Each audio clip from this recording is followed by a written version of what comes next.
The Hoops are now 8 points clear at the top of the table, and whilst we won comfortably at the weekend, a lot of talk since then has been with regards to the officials. In today's video we will see how the Celtic fans have reacted, whilst also going over all the latest Celtic news from the last 24 hours.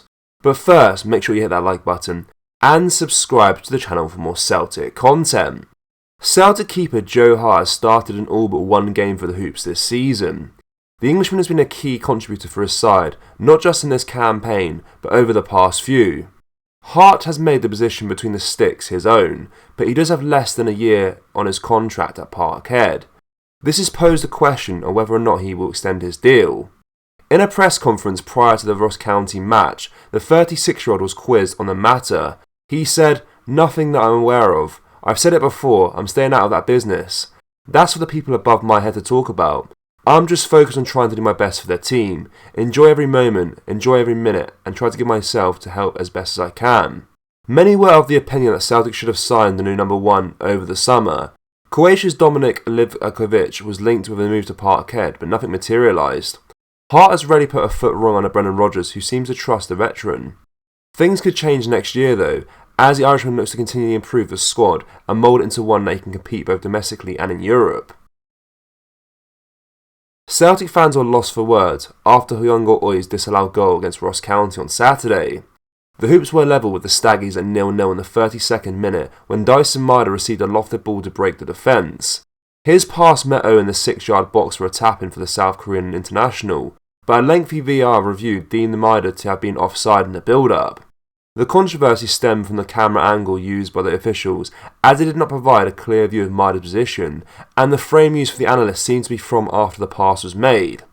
Brendan Rodgers' side went on to win the game 3-0 at Dingwall, with goals from David Turnbull, Lewis Palmer and James Forrest, but Celtic fans did not forget the first half incident. Some fans believe the decision was an act of cheating by the officials after Celtic had 2 goals chalked off.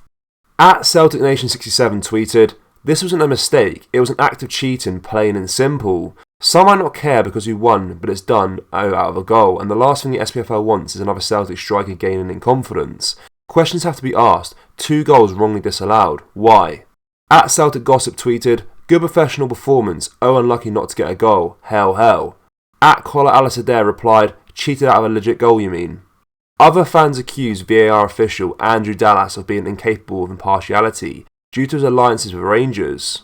At Fiery4388 tweeted, "Absolute disgrace, the lines show them level 50-50, no surprise which way Dallas will fall, and Gordon Duncan thinks it's okay for fans to ref their own team." At Bobby_Wan tweeted, "No it wasn't, it was an incorrect decision made by a Rangers fan asked to operate VAR technology, Andrew Dallas. Andrew Dallas is incapable of impartiality when it comes to Celtic and Rangers and should not be employed as a referee in Scotland." This supporter was shocked by the poor use of VAR and questioned why more camera angles were not available for the officials. Blows my mind that VAR gets introduced, refereeing by camera, and they simply rely on whatever cameras TV already had in place. Why is there not a bunch of extra well-placed dedicated VAR cameras? Some of the grounds have only terrible angles, it's completely unbalanced. One fan claimed the incident showed why Scottish referees are no longer trusted. No error there, simply the cheating we've come to expect whenever Dallas does VAR for a game involving Celtic.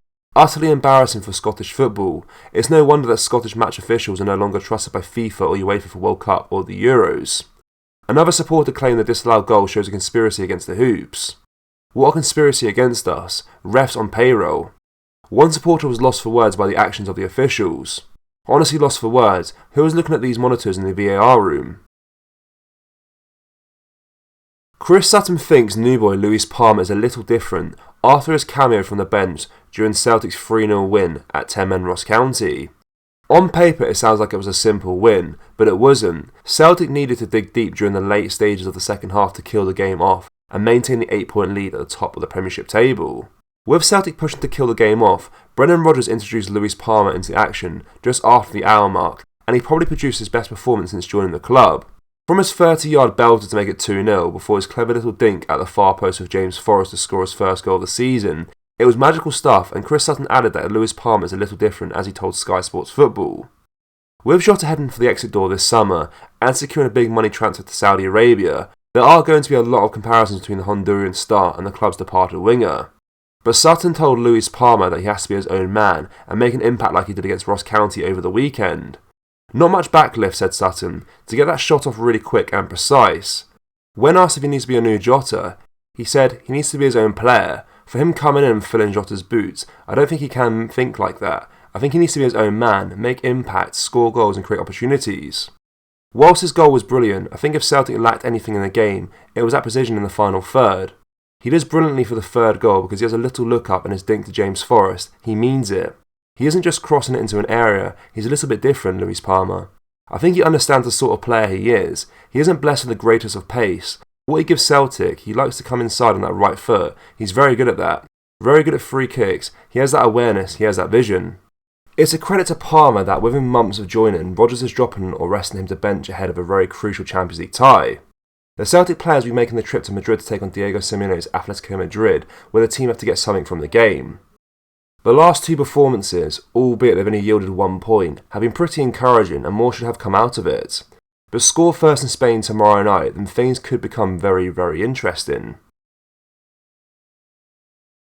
In the Lowland League encounter, Celtic B showcased their dominance with a stellar performance against Edinburgh University, securing a convincing 4-0 victory. Despite notable absences in the Celtic B squad, including the midweek hat-trick hero Voka Varta, the team did not show any signs of lacking firepower. The match saw Celtic B create numerous opportunities, starting as early as the 6th minute when Quinn was denied by a great save from the Edinburgh University goalkeeper. Continued pressure from Celtic B finally paid off in the 34th minute when Ben Quinn opened the scoring with an exquisite chip, taking the Celts into half-time with a 1-goal advantage. The second half kicked off with 2 changes to Celtic B, but the rhythm remained unchanged. Quinn almost set up another goal, and Davidson was consistently in the thick of the action, albeit his crosses didn't quite find their targets. Edinburgh University managed their first shot of the game in the 57th minute, signalling a slight shift in momentum, but it was short-lived. Celtic B introduced fresh legs with substitutions, and the impact was immediate. Substitute Daniel Cummins made an instant mark with his fantastic volley in the 77th minute, doubling Celtic's lead. The joy doubled when, within a minute, Jude Bonnard made it free with a close-range finish. Cummins wasn't done yet, as he rounded the goalkeeper to smash home his second and Celtic's fourth, demonstrating the depth and quality within the ranks. The match concluded with Celtic B maintaining their comfortable lead. The Edinburgh University keeper managed to keep the scoreline from widening with a few more saves, but the day belonged to Celtic B. This victory signifies back-to-back wins for the young Hoops, with contributions from Quinn, Cummins and Bonnard steering the team to a comfortable position and leaving the Edinburgh side to reflect on what might have been had they been able to match the intensity and clinical edge of the opposition. Celtic fans, what did you make of the refereeing decisions at the weekend? Let me know your thoughts down in the comment section below. That brings us to the end of today's video, guys. Make sure you drop a like on this video and subscribe to the channel for more Celtic content. Remember, we have released our brand new Celtic t-shirts. We have Brendan Rodgers Pope t-shirt and our Celtic Ultra t-shirts too. You can find them at celtsapparel.com or just go down to the link in the description. Thank you, take care, bye bye.